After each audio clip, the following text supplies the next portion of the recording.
Encontrar o θ que minimiza o erro pela forma matricial, vocês viram que a gente precisa calcular a inversa, e aí para calcular a inversa tem que calcular cofator, para calcular cofator tem que calcular determinante. Determinante acaba sendo uma função recursiva, então a gente vai ter que ir calculando determinante atrás de determinante para conseguir para conseguir achar o determinante, né? E aí para conseguir achar cofator, para conseguir achar menor, e aí isso aí vai tendo um custo computacional bastante alto. Para tentar reduzir esse custo computacional, existem alguns algoritmos, um deles é o gradiente descendente. Em que consiste o gradiente descendente? Então, vamos fazer aqui o gráfico. Então, aqui a gente teria o erro quadrado médio. O erro quadrado médio, também chamado de MSE, Mean Squared Error. E aqui a gente tem o θ. A gente sabe que isso é uma função assim, né, de segundo grau. A gente tem apenas um mínimo global. E o que a gente precisa fazer aqui é encontrar então o θ mínimo, o θ que minimize, não o θ mínimo, né, mas o θ que minimize o mínimo erro quadrado. A ideia do gradiente descendente é inicializar o θ randomicamente. Esse θ, vamos supor que ele seja inicializado aleatoriamente, sei lá, nesse ponto aqui. E aí, nesse ponto, a gente sabe que a inclinação aqui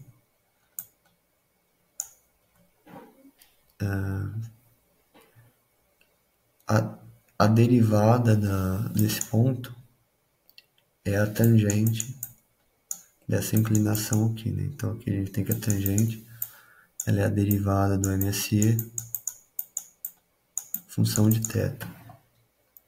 Então uma ideia inteligente é, se a gente quer caminhar aqui para a esquerda, é atualizar o θ. Então θ aí mais 1, a gente atualiza ele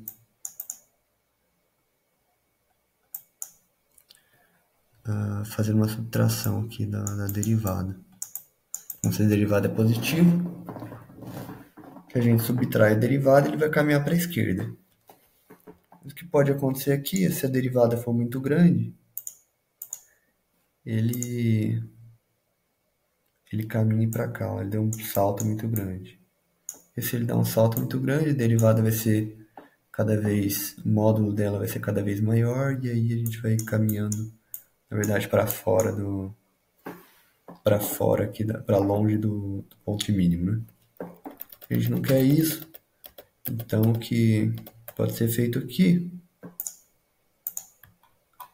é multiplicar isso aqui por um alfa. Multiplicar por um alfa, a gente consegue regular o termo que a gente está subtraindo de modo que a gente consiga que esse θ dê saltos na distância correta, para que a gente consiga também minimizar o número de iterações. Então, se esse alfa aqui for muito pequeno, pode acontecer também ele dando saltinhos muito pequenininhos, né? E cada salto desse é uma iteração no código. Então, vai demorar mais para convergir, né?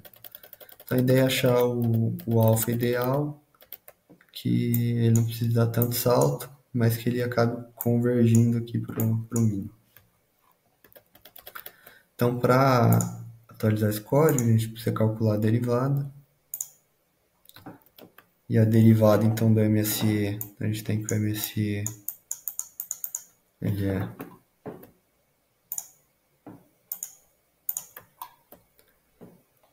um sobre N, que ele vai ser a média, né, do erro quadrado. Isso vai ser igual a 1 sobre N x θ menos y quadrado.